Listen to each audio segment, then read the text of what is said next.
El corazón del ator de Edgar Allan Poe de la traducción de Cortázar. No olvides darle like y suscribirte al canal. Es cierto, siempre he sido nervioso, muy nervioso, terriblemente nervioso. Pero ¿por qué afirman ustedes que estoy loco? La enfermedad había agudizado mis sentidos en vez de destruirlos o embotarlos. Y mi oído era el más agudo de todos. Oía todo lo que puede oírse en la tierra y en el cielo. Muchas cosas oí en el infierno. ¿Cómo puedo estar loco, entonces? Escuchen y observen con cuánta cordura, con cuánta tranquilidad les cuento mi historia. Me es imposible decir cómo aquella idea me entró en la cabeza por primera vez, pero, una vez concebida, me acosó noche y día. Yo no perseguía ningún propósito, ni tampoco estaba colérico. Quería mucho al viejo. Jamás me había hecho nada malo. Jamás me insultó. Su dinero no me interesaba. Me parece que fue su ojo. Sí, eso fue. Tenía un ojo semejante al de un buitre, un ojo celeste y velado por una tela. Cada vez que lo clavaba en mí se me helaba la sangre. Y así, poco a poco, muy gradualmente, me fui decidiendo a matar al viejo y librarme de aquel ojo para siempre. Presten atención ahora. Ustedes me toman por loco. Pero los locos no saben nada. En cambio, si hubieran podido verme. Si hubieran podido ver con qué habilidad procedí. Con qué cuidado, con qué previsión, con qué disimulo me puse a la obra. Jamás fui más amable con el viejo que la semana antes de matarlo. Todas las noches, hacia las 12, hacía yo girar el picaporte de su puerta y la abría, oh, tan suavemente. Y entonces, cuando la abertura era lo bastante grande para pasar la cabeza, levantaba una linterna sorda, cerrada, completamente cerrada, de manera que no se viera ninguna luz, y tras ella pasaba la cabeza. Oh, ustedes se hubieran reído al ver cuán astutamente pasaba la cabeza. La movía lentamente, muy lentamente, a fin de no perturbar el sueño del viejo. Me llevaba una hora entera introducir completamente la cabeza por la abertura de la puerta hasta verlo tendido en su cama. Es que un loco hubiera sido tan prudente como yo, y entonces, cuando tenía la cabeza completamente dentro del cuarto, abría la linterna cautelosamente, oh, tan cautelosamente. Sí, cautelosamente iba abriendo la linterna, pues crujían las bisagras, la iba abriendo lo suficiente para que un solo rayo de luz cayera sobre el ojo de buitre. Y esto lo hice durante 7 largas noches, cada noche, a las 12, pero siempre encontré el ojo cerrado, y por eso me era imposible cumplir mi obra, porque no era el viejo quien me irritaba, sino el mal de ojo. Y por la mañana, apenas iniciado el día, entraba sin miedo en su habitación y le hablaba resueltamente, llamándole por su nombre con voz cordial y preguntándole cómo había pasado la noche. Ya ven ustedes que tendría que haber sido un viejo muy astuto para sospechar que todas las noches, justamente a las 12, iba yo a mirarle mientras dormía. Al llegar la 8ª noche, procedí con mayor cautela que de costumbre al abrir la puerta. El minutero de un reloj se mueve con más rapidez de lo que se movía mi mano. Jamás, antes de aquella noche, había sentido el alcance de mis facultades, de mi sagacidad. Apenas lograba contener mi impresión de triunfo. Pensar que estaba ahí, abriendo poco a poco la puerta, y que él ni siquiera soñaba con mis secretas intenciones o pensamientos. Me reí entre dientes ante esta idea, y quizá me oyó, porque le sentí moverse repentinamente en la cama, como si se sobresaltara. Ustedes pensarán que me eché hacia atrás, pero no. Su cuarto estaba tan negro como la brea, ya que el viejo cerraba completamente las persianas por miedo a los ladrones. Yo sabía que le era imposible distinguir la abertura de la puerta, y seguí empujando suavemente, suavemente. Había ya pasado la cabeza y me disponía a abrir la linterna, cuando mi pulgar resbaló en el cierre metálico y el viejo se enderezó en el lecho, gritando: ¿Quién está ahí? Permanecí inmóvil, sin decir palabra. Durante una hora entera no moví un solo músculo, y en todo ese tiempo no oí que volviera a tenderse en la cama. Seguía sentado, escuchando, tal como yo lo había hecho, noche tras noche, mientras escuchaba en la pared los taladros cuyo sonido anuncia la muerte. Oí de pronto un leve quejido, y supe que era el quejido que nace del terror. No expresaba dolor o pena, oh, no. Era el ahogado sonido que brota del fondo del alma cuando el espanto la sobrecoge. Bien conocía yo ese sonido. Muchas noches, justamente a las 12, cuando el mundo entero dormía, surgió de mi pecho, ahondando con su espantoso eco los terrores que me enloquecían.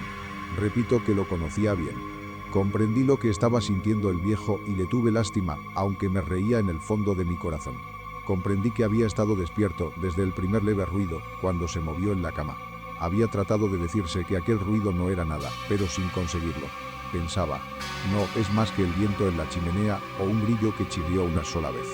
Sí, había tratado de darse ánimo con esas suposiciones, pero todo era en vano. todo era en vano, porque la muerte se había aproximado a él, deslizándose furtiva, y envolvía a su víctima.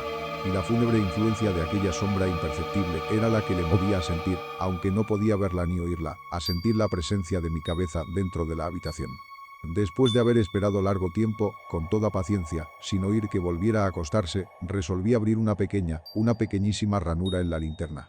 Así lo hice, no pueden imaginarse ustedes con qué cuidado, con qué inmenso cuidado, hasta que un fino rayo de luz, semejante al hilo de la araña, brotó de la ranura y cayó de lleno sobre el ojo de buitre. Estaba abierto de par en par, y yo empecé a enfurecerme mientras le miraba. Le vi con toda claridad, de un azul apagado y con aquella horrible tela que me helaba hasta el tuétano. Pero no podía ver nada de la cara o del cuerpo del viejo, pues, como movido por un instinto, había orientado el haz de luz exactamente hacia el punto maldito. ¿No les he dicho ya que lo que toman erradamente por locura es solo una excesiva agudeza de los sentidos? En aquel momento llegó a mis oídos un resonar apagado y presuroso, como el que podría hacer un reloj envuelto en algodón.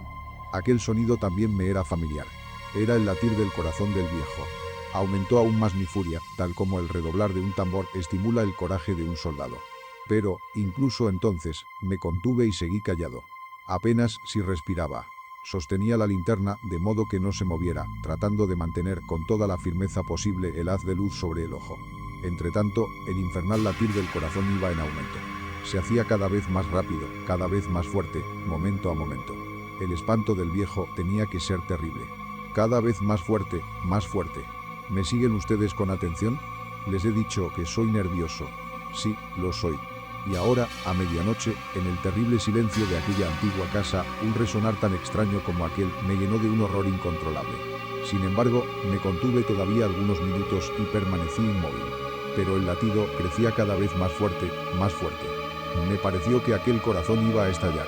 Y una nueva ansiedad se apoderó de mí. Algún vecino podía escuchar aquel sonido. La hora del viejo había sonado. Lanzando un alarido, abrí del todo la linterna y me precipité en la habitación.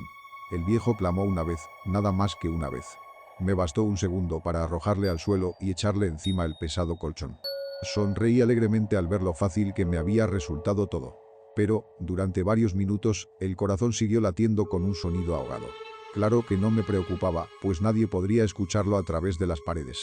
Cesó, por fin, de latir. El viejo había muerto. Levanté el colchón y examiné el cadáver.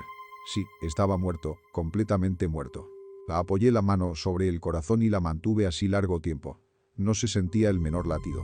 El viejo estaba bien muerto. Su ojo no volvería a molestarme. Si ustedes continúan tomándome por loco, dejarán de hacerlo cuando les describa las astutas precauciones que adopté para esconder el cadáver. La noche avanzaba, mientras yo cumplía mi trabajo con rapidez, pero en silencio. Ante todo descuarticé el cadáver. Le corté la cabeza, brazos y piernas. Levanté luego 3 planchas del piso de la habitación y escondí los restos en el hueco. Volví a colocar los tablones con tanta habilidad que ningún ojo humano, ni siquiera el suyo, hubiera podido advertir la menor diferencia. No había nada que lavar, ninguna mancha, ningún rastro de sangre. Yo era demasiado precavido para eso. Una cuba había recogido todo, ja, ja. Cuando hube terminado mi tarea eran las 4 de la madrugada, pero seguía tan oscuro como a medianoche. En momentos en que se oían las campanadas de la hora, golpearon a la puerta de la calle. Acudí a abrir con toda tranquilidad, pues, ¿qué podía temer ahora? Hallé a 3 caballeros que se presentaron muy civilmente como oficiales de policía. Durante la noche, un vecino había escuchado un alarido, por lo cual se sospechaba la posibilidad de algún atentado. Al recibir este informe en el puesto de policía, habían comisionado a los 3 agentes para que registraran el lugar. Sonreí, pues, ¿qué tenía que temer? Di la bienvenida a los oficiales y les expliqué que yo había lanzado aquel grito durante una pesadilla. Les hice saber que el viejo se había ausentado a la campaña. Llevé a los visitantes a recorrer la casa y los invité a que revisaran bien. Finalmente, acabé conduciéndolos a la habitación del muerto. Les mostré sus caudales intactos y cómo cada cosa se hallaba en su lugar. En el entusiasmo de mis confidencias traje sillas a la habitación y pedí a los 3 caballeros que descansaran allí de su fatiga, mientras yo mismo, con la audacia de mi perfecto triunfo, colocaba mi silla en el exacto punto bajo el cual reposaba el cadáver de mi víctima. Los oficiales se sentían satisfechos. Mis modales los habían convencido. Por mi parte, me hallaba perfectamente cómodo. Sentáronse y hablaron de cosas comunes, mientras yo les contestaba con animación. Mas, al cabo de un rato, empecé a notar que me ponía pálido y deseé que se marcharan. Me dolía la cabeza y creía percibir un zumbido en los oídos. Pero los policías continuaban sentados y charlando. El zumbido se hizo más intenso. Seguía resonando y era cada vez más intenso. Hablé en voz muy alta para librarme de esa sensación, pero continuaba lo mismo y se iba haciendo cada vez más clara, hasta que, al fin, me di cuenta de que aquel sonido no se producía dentro de mis oídos. Sin duda, debí de ponerme muy pálido, pero seguí hablando con creciente soltura y levantando mucho la voz. Empero, el sonido aumentaba, ¿y qué podía hacer yo? Era un resonar apagado y presuroso, un sonido como el que podría hacer un reloj envuelto en algodón. Yo jadeaba, tratando de recobrar el aliento, y, sin embargo, los policías no habían oído nada. Hablé con mayor rapidez, con vehemencia, pero el sonido crecía continuamente. Me puse en pie y discutí sobre insignificancias en voz muy alta y con violentas gesticulaciones, pero el sonido crecía continuamente. ¿Por qué no se iban? Anduve de un lado a otro, a grandes pasos, como si las observaciones de aquellos hombres me enfurecieran, pero el sonido crecía continuamente. Oh, Dios, ¿qué podía hacer yo? Lancé espumarajos de rabia, maldije, juré, balanceando la silla sobre la cual me había sentado, raspé con ella las tablas del piso, pero el sonido sobrepujaba a todos los otros y crecía sin cesar. Más alto, más alto, más alto. Y entre tanto los hombres seguían charlando plácidamente y sonriendo. ¿Era posible que no oyeran? ¡Santo Dios! No, no. Claro que oían y que sospechaban. Sabían y se estaban burlando de mi horror. Sí, así lo pensé y así lo pienso hoy. Pero cualquier cosa era preferible a aquella agonía. Cualquier cosa sería más tolerable que aquel escarnio. No podía soportar más tiempo sus sonrisas hipócritas. Sentí que tenía que gritar o morir, y entonces, otra vez, escuchen, más fuerte, más fuerte, más fuerte, más fuerte. Basta ya de fingir, malvados. Aulle. Confieso que lo maté. Levanten esos tablones. Ahí, ahí. Donde está latiendo su horrible corazón.